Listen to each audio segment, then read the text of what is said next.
In the beginning, there was darkness, and then, bang, giving birth to an endless expanding existence of time, space, and matter. Now see further than we've ever imagined, beyond the limits of our existence, in a place we call the universe. What if the forecast predicted high winds 10 times the speed of sound? An evening downpour of sulfuric acid rain.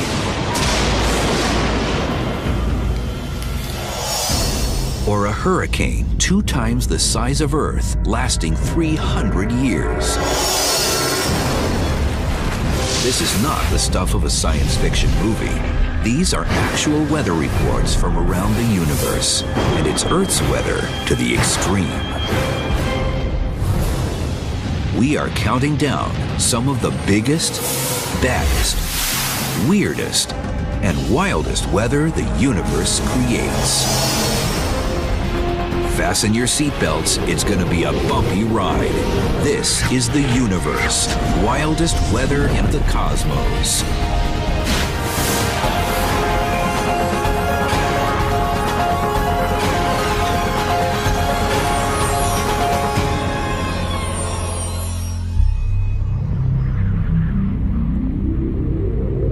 Weather is the state of an atmosphere. We might think we've got it bad on the 3rd planet from the sun, with vicious thunderstorms, oppressive heat, and temperatures so low they're sometimes unbearable. But weather here is a walk in the park compared to weather elsewhere in the universe.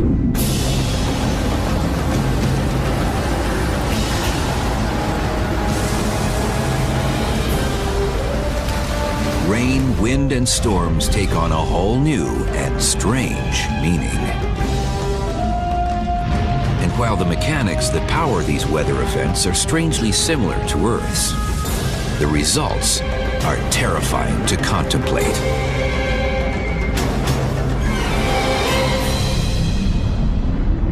It's 900 degrees Fahrenheit on Venus, hotter than a pizza oven, every day. Mars is bone dry and colder than ice cold. You've got lightning, you've got storms. All those weather phenomena are ultimately driven by the fact that the temperature differences created by uneven input of sunlight are going to cause motions in the atmosphere.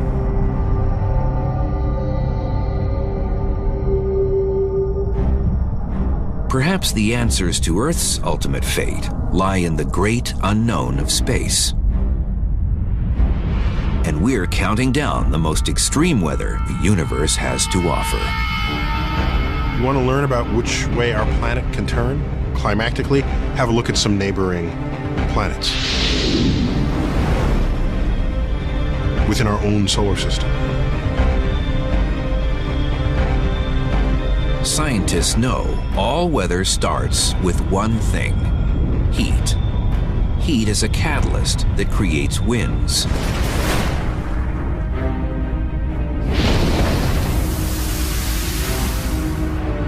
And there are winds on other planets unlike anything Mother Earth has ever seen.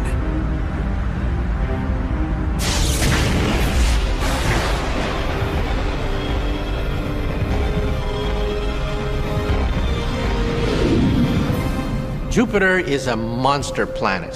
If you add up all the planets together, they would not total the gigantic planet called Jupiter. Jupiter is the planetary amusement park when it comes to windy conditions. Jet streams on Jupiter are pretty cool. Here on Earth, we roughly speaking have about 1 jet stream per hemisphere. Jupiter is different. Jupiter has about 30 jet streams. These are associated with the cloud bands. Jupiter's jet streams rip around the planet, running in opposite directions. Defined by different colors and visible on its surface, these jet streams tear around Jupiter's astounding 1,000-mile thick atmosphere.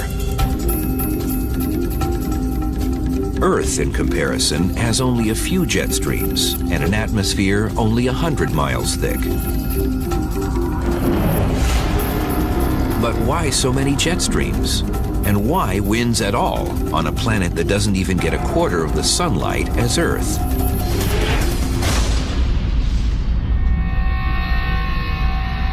One theory suggests these winds are a direct result of this hot planet just trying to cool itself off.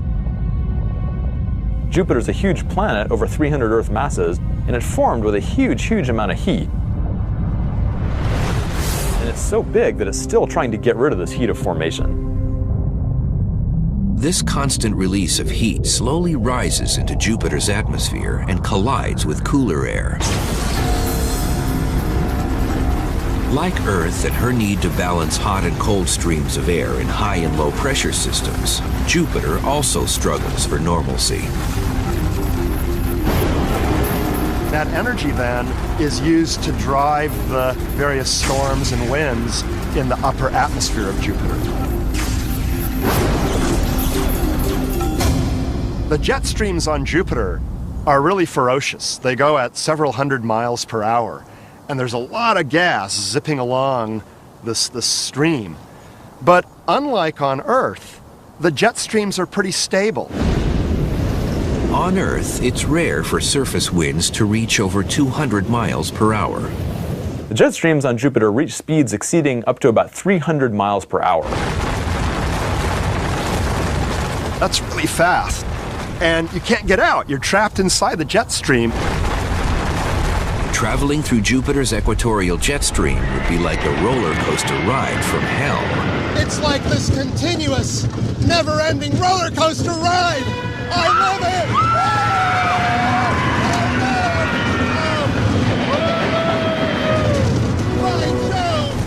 You would be pushed up and down by up to 100 miles. This is huge. It would lead to a much greater change in pressure than going from the Earth's surface up to the top of Mount Everest.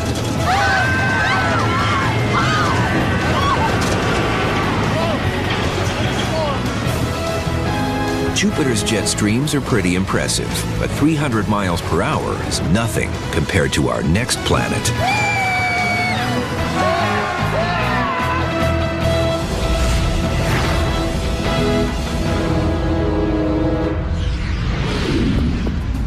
At first glance, Neptune is the last place scientists expect to find wild weather, let alone vicious winds. Heat is not in abundance on this chilly planet. Neptune is frigid cold. Neptune only absorbs 0.1% of the sunlight that Earth does. Up until 1989, Neptune was considered, well, boring. Sitting far away from the Sun and having an orbit of 165 years, scientists didn't believe much was to be discovered on the blue planet.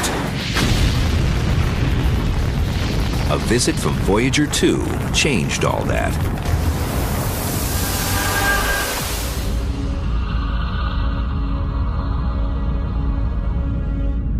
As the orbiter zoomed past the planet, scientists were shocked to discover traces of clouds. Most surprising, these clouds were traveling around Neptune at ferocious speeds. Something was carrying them, but wind so far away from the Sun? Neptune is the windiest planet in the solar system. Winds blow on the surface of Neptune over 1,000 miles per hour. Imagine that, breaking the sound barrier every time you simply look up and the winds blow past you. Scientists estimate winds reach up to 1,500 miles per hour, depending on weather conditions and storms that develop. A major unsolved puzzle in our solar system is the fact that the wind speeds on Neptune are actually much faster than those on Jupiter, despite the fact that Neptune receives only maybe 4% of the sunlight that Jupiter does. This lack of sunlight or heat completely contradicts what scientists know about how winds develop here on Earth. You might think that the stronger the sunlight, the stronger the winds would be. This is obviously not true when comparing Earth to Neptune, since Earth's winds are typically maybe 30 miles per hour, whereas those on Neptune reach 900 miles per hour.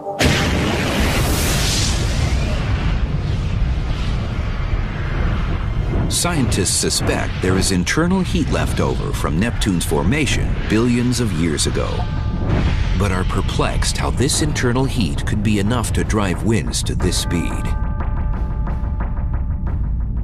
There's twice as much heat getting out of Neptune as what the sun is putting in. However, that's not enough to explain the tremendous winds of Neptune. And science has come up with another hypothesis for Neptune's racing winds. A lack of friction might allow these winds to fly uninhibited around the planet. We can be very thankful that there's friction on Earth. Friction comes about when the winds are banging into things like trees and buildings and terrain like mountains. So friction ends up slowing down the winds. Like other gas giants, Neptune has no solid surface. Even though the sunlight is extremely weak, if the friction is also extremely weak, then you can build up very fast winds over time. Neptune's winds are the most impressive in our solar system. But the universe is a big place, and what is a champion here pales in comparison to weather further out in space.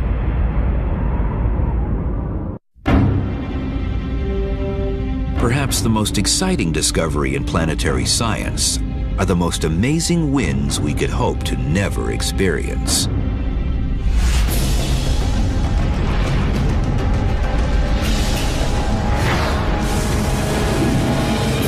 If you want to experience the wildest winds in the cosmos, then hot Jupiters are your destination. Hot Jupiters are a class of exoplanets.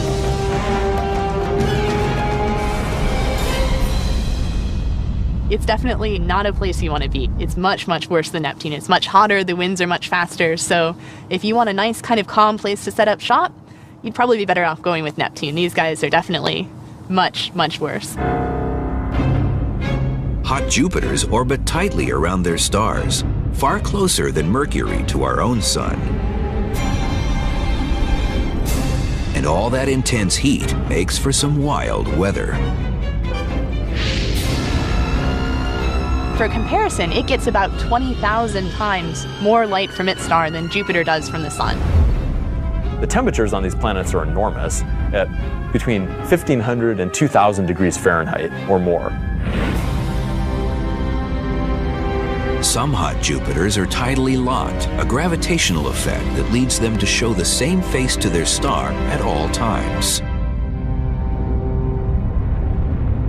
You've got one side of this planet that's being just blasted with light from the star all the time, and so you would expect that to be very, very hot.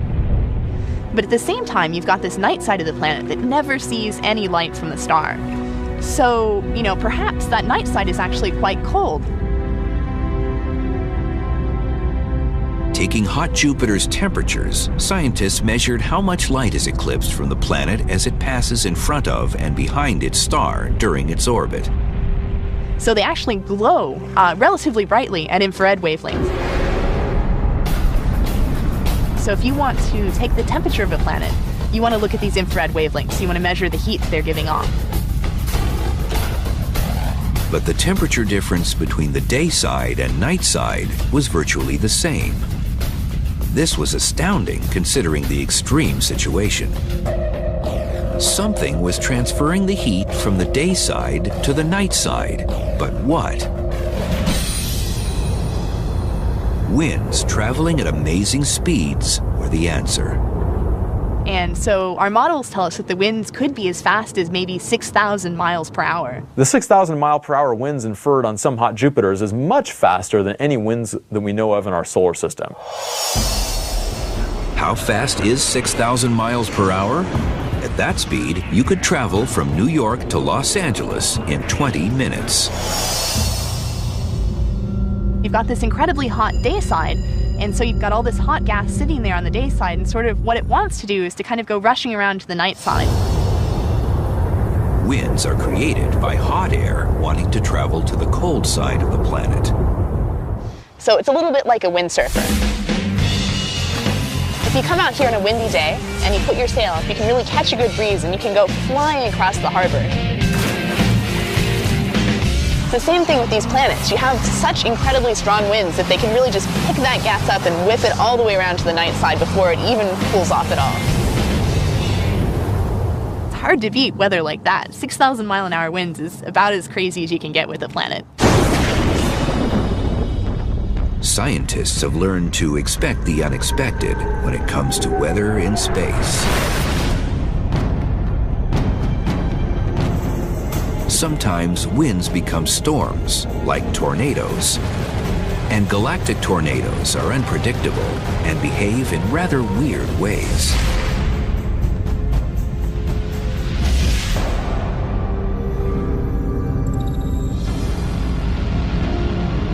Recently, a tornado of epic proportions was discovered in space.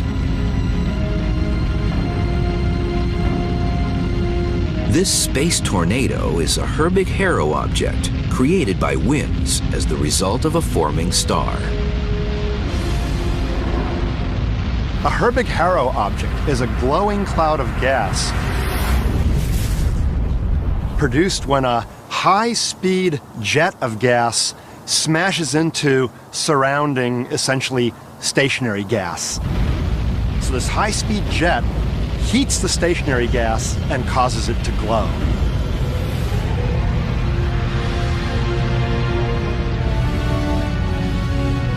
This object would easily be #1 on the list of wildest tornadoes in the universe, except for one important fact. It's not actually a tornado. Its shape is very suggestive of a tornado. It has this helical shape to it that looks like it is twisting along, but it's actually not a rotating object like a tornado. Unlike a tornado on Earth, where a vortex of wind creates a conical shape, this tornado is created by magnetic forces, creating a wake of cosmic dust and particles. This one appears to have sort of a spiral shape within it. And that's really kind of weird because most of the others really don't have the spiral pattern. But the cause of the spin is probably different from that of a tornado on Earth.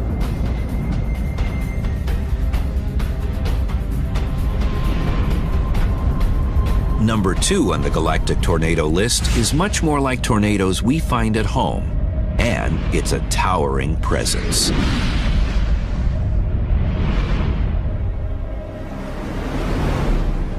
They're called dust devils, and they are Mars's answer to a planetary tornado.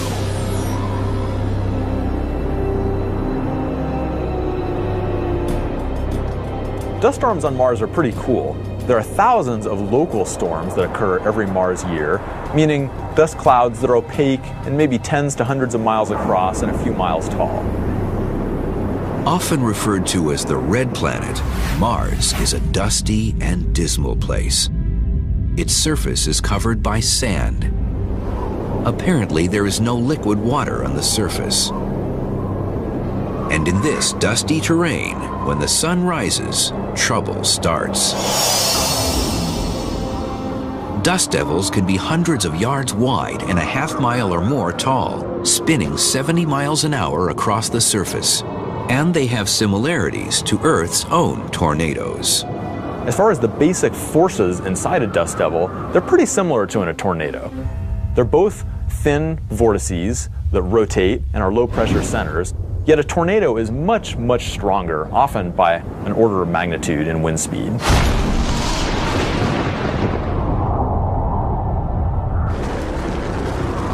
The power of a tornado is undeniable.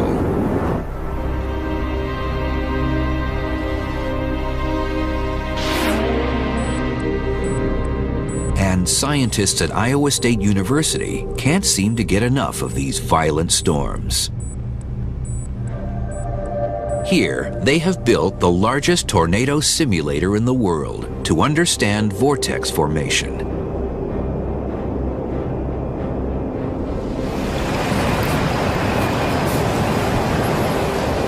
Understanding the power of a tornado on the small scale here might lead scientists to understand these beasts on a grander or even galactic scale. Scientists use dry ice and packing peanuts to observe vortex behavior. There's a 6 feet diameter fan on top of me, as you can see, which produces the suction, and the flow goes up and comes through the outer duct, and it's rotating, and then the flow converges to the center and again goes up. And as it's going up, it produces the vortex of a certain size, which we can control. Combined, these elements perfectly mimic the formation of a vortex as it swells from its base and grows to a funnel. Scientists know that just like tornadoes on Earth, dust devils form from the ground up. Sunlight comes down and heats up the surface, and that heat needs to be convected away by hot blobs of air. As these hot blobs move away from the surface, air is drawn in, and just like an ice skater pulling in her arms, that air spins up, moving faster and faster, and with those higher speeds, kicks dust up into the atmosphere.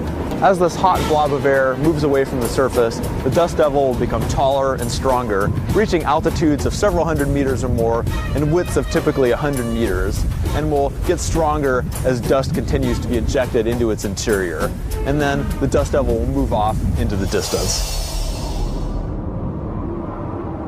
However, if a future space colonist was trapped in a Mars dust devil, it wouldn't be fatal. The atmosphere on Mars is very thin, so the wind could be blowing on you and you barely feel it. The pressure on you would be relatively low. So you're not going to say, oh, what was that? I just got bowled over by a dust devil. No, that's not going to happen.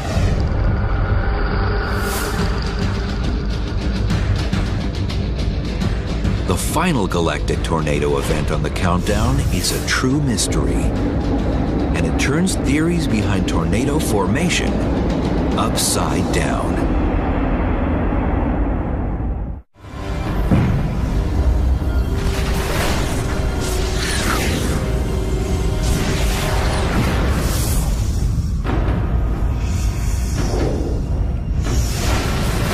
The final tornado on the countdown is double trouble.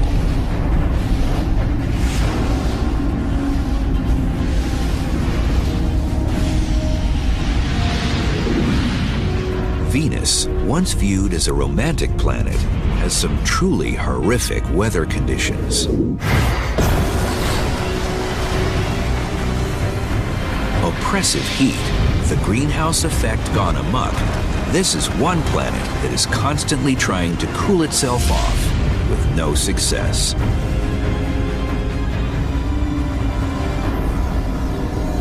Venus is a fascinatingly hostile place. It's so hostile that even our machines that we send there, they work for like a few minutes, and then the components melt. As a result of this constant heat, storms are always present on Venus, and this makes for one of the most interesting vortex events ever observed. There's a giant, upside-down, twin tornado permanently existing at the pole of Venus. Ever since the Venus Express orbiter sent back magnificent images of Venus, scientists have struggled to understand the twin vortexes running upside down at her south polar region. In a sense, it's an upside-down tornado because the air is funneling from the top part of that spiral down towards the ground, whereas a typical tornado on Earth, you think of the air kind of rising up the funnel. And the strange thing is that it's a double vortex. That is, picture two giant tornadoes sort of rotating around each other, and you can see the two lobes, the two halves of it here. scientists believe the vortexes are a result of heat transfer in the atmosphere. Heat rises at Venus's equator, then sinks at the coolest section of the planet. Like a bathtub draining, where the water is, that flow is concentrated on the drain, and it leads to this spinning motion. Why it's a double vortex, we don't really understand. That is still mysterious. This storm is an enormous presence on Venus. It's thousands of miles across. The winds it generates are hundreds of miles an hour. And these vortexes are a permanent fixture on Venus.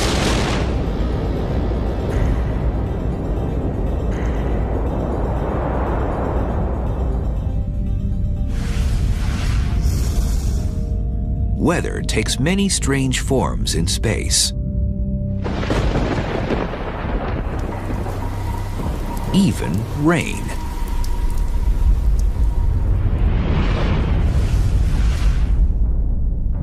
But other planets have atmospheres made up of different chemicals.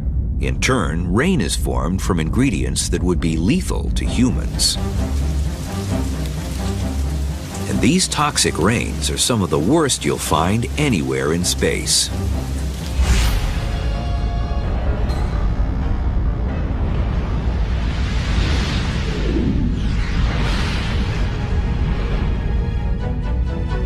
Far out past the rings of Saturn lies the second biggest moon in the solar system.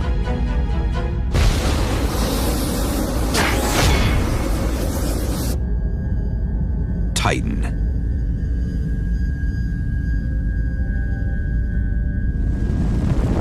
In 2005, the Huygens Cassini probe pierced Titan's atmosphere, landing on its surface.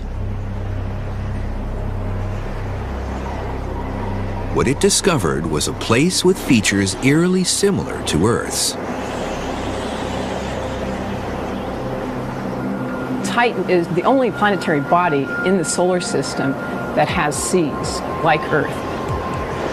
In fact, I regard Titan as a deranged version of Earth. Scientists were excited to discover mountains, washes, even lakes the size of Lake Superior.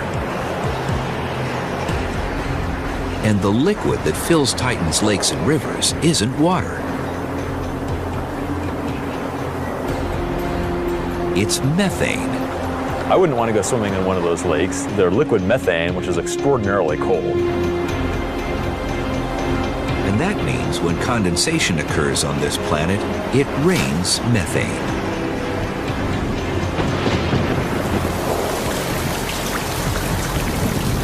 Rain on Titan isn't an everyday occurrence. In fact, scientists have only witnessed cloud formation a few times. But the evidence is everywhere. Deep washes as a result of significant rainfall. Here we are in Tucson. It hasn't rained for days, and it doesn't usually rain, but occasionally it rains very strong, and we get a lot of water coming through this wash and eroding this wall. This is the same kind of evidence we see on Titan, where usually it doesn't rain, but occasionally it produces phenomenal washes. Rainstorms on Titan might be pretty violent. We see lots of erosional patterns on the surface that suggest that some of these storms have been pretty powerful. Scientists believe it takes time for a storm to develop on Titan. And every once in a while, enough clouds build so a rainstorm occurs. So what if we do see a storm here? What would it look like? Well, the big ones are incredible. They would cover the sky from one end to the next. And we would eventually start seeing these very gently falling drops, much slower than the rain that you have on Earth. In fact, everything would seem to be in slow motion. The winds would be a little bit slower, and the drops would gently land, and they wouldn't be water. They would be natural gas. Imagine a toxic drizzle with the consistency of waxy crude oil, all at minus 300 degrees. That's Titan.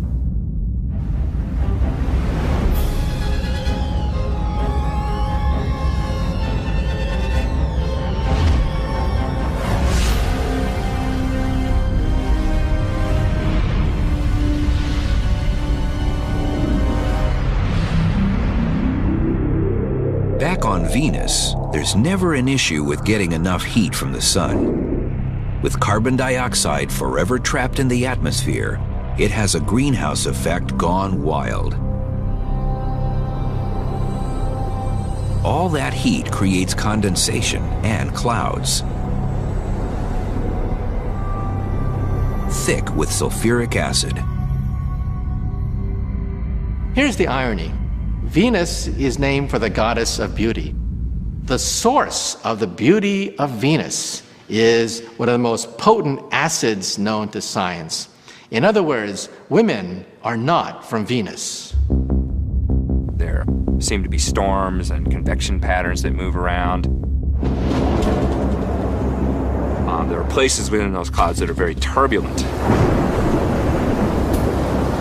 Rainstorms on Venus happen 30 miles up from the surface in the cloud beds. And acid rain falls constantly.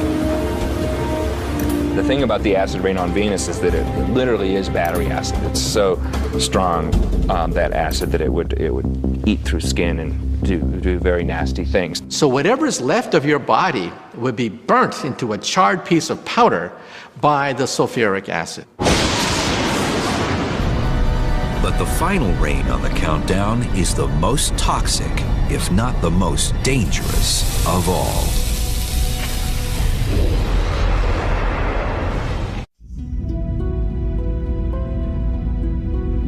Throughout the universe, failed stars called brown dwarfs hide in the shadows. While they're more massive than our largest planet, Jupiter, they are so faint, telescopes have trouble detecting them.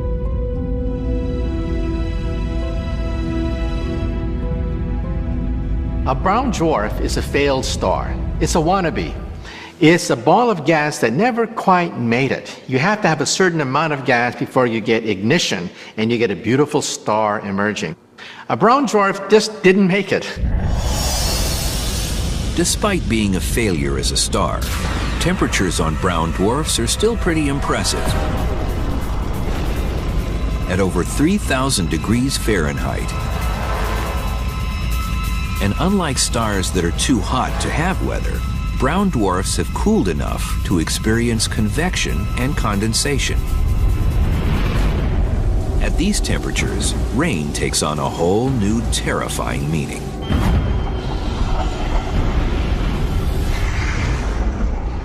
Deep in the atmosphere of a brown dwarf, it's so hot that even iron is a vapor. It's a gas, like water is in our own atmosphere.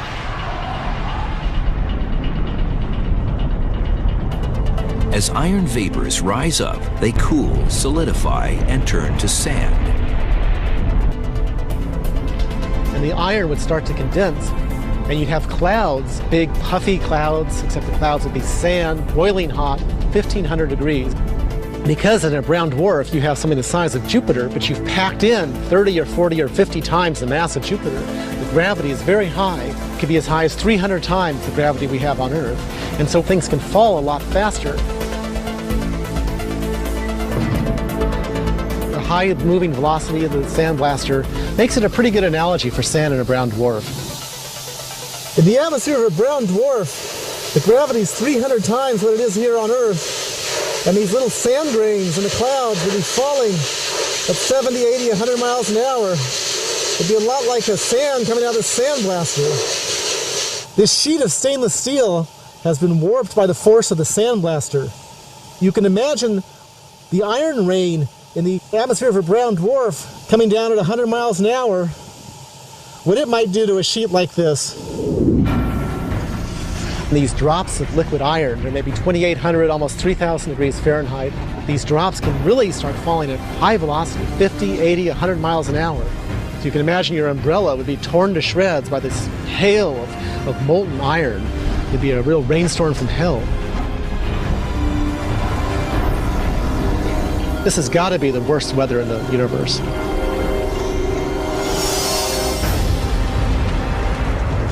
Heat, convection, condensation. The elements of weather.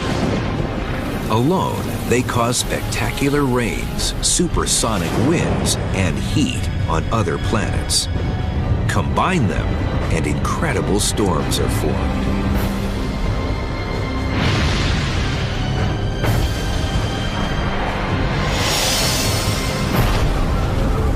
A storm needs a temperature difference.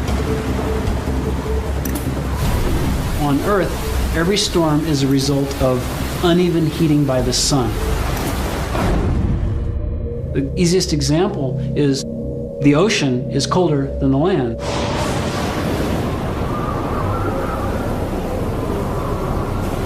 Hurricanes, cyclones, and vortexes are the great wonders of weather on Earth. But also in space.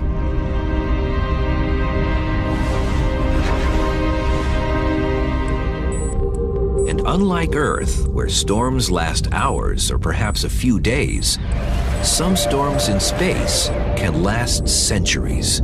These hurricanes would make our hurricanes on Earth look like a summer breeze.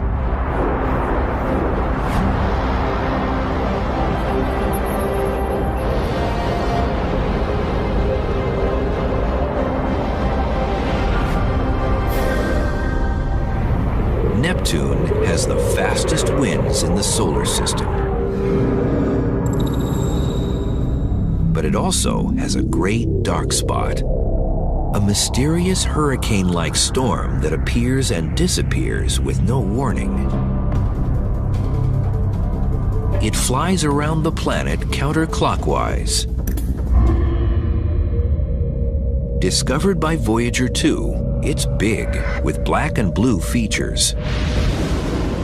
It appears to be a fierce storm, about the size of Earth.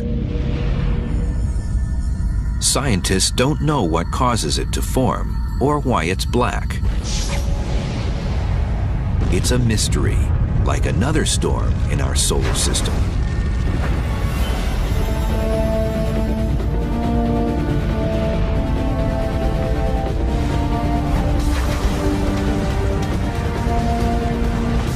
Saturn is famous for its magnificent rings, but is a little mysterious when it comes to its atmosphere. But sit back and wait 30 years, and Saturn will put on a storm so magnificent it would impress Mother Nature herself.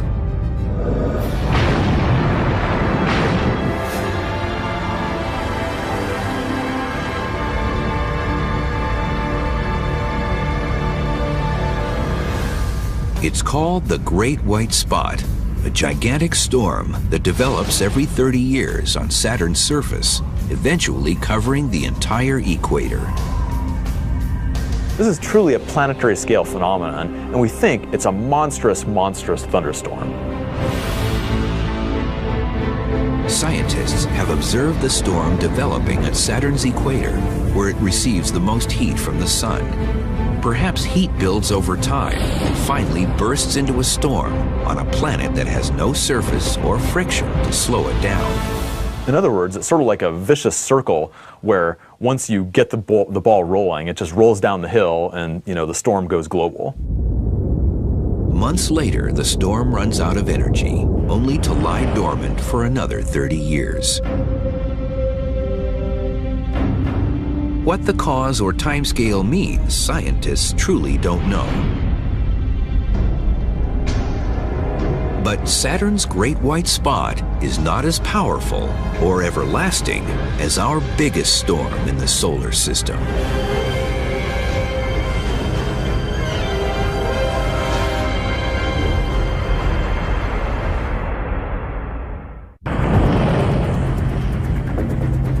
Jupiter has long been a source of fascination for scientists when studying wild weather in space.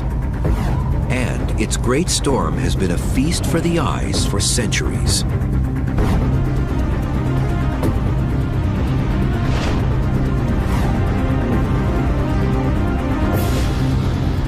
Jupiter is the giant of our solar system, dwarfing all other planets. So it's only fitting its weather also becomes a showpiece of sheer force and incredible size.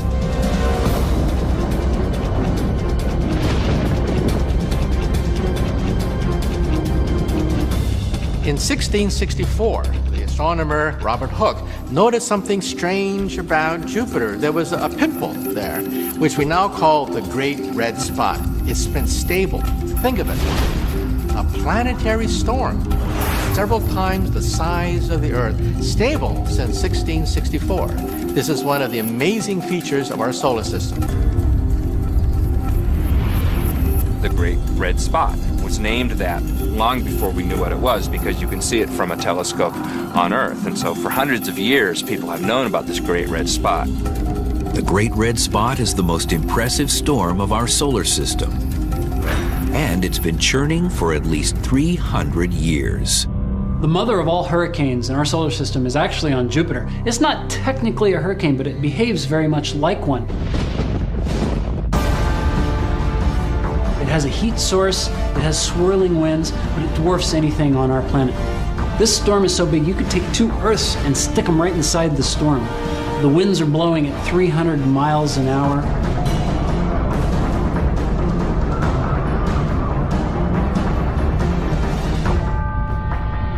Both hurricanes and the Great Red Spot are giant vortices. In the case of hurricanes, they're a low-pressure center. The Great Red Spot is a high-pressure center. In both cases, there are high-speed winds circling the vortex.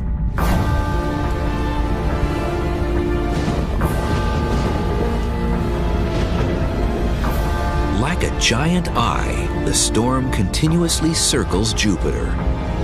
Wind speeds reach 400 miles per hour, and the giant red spot never seems to dwindle in strength. Powered by the internal heat of Jupiter, it also eats anything in its path. If you're a small vortex and you're in the path of the Great Red Spot, look out. You're going to be gobbled up like a little fish. Scientists believe the lack of friction or surface on Jupiter might allow this storm to churn uninterrupted for centuries more.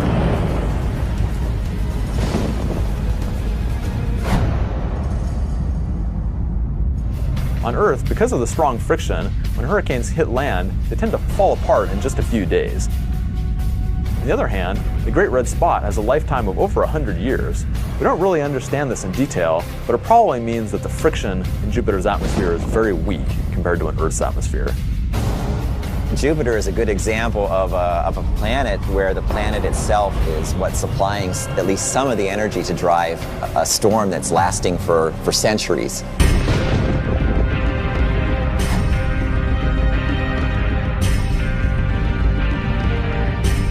Weather, the state of an atmosphere.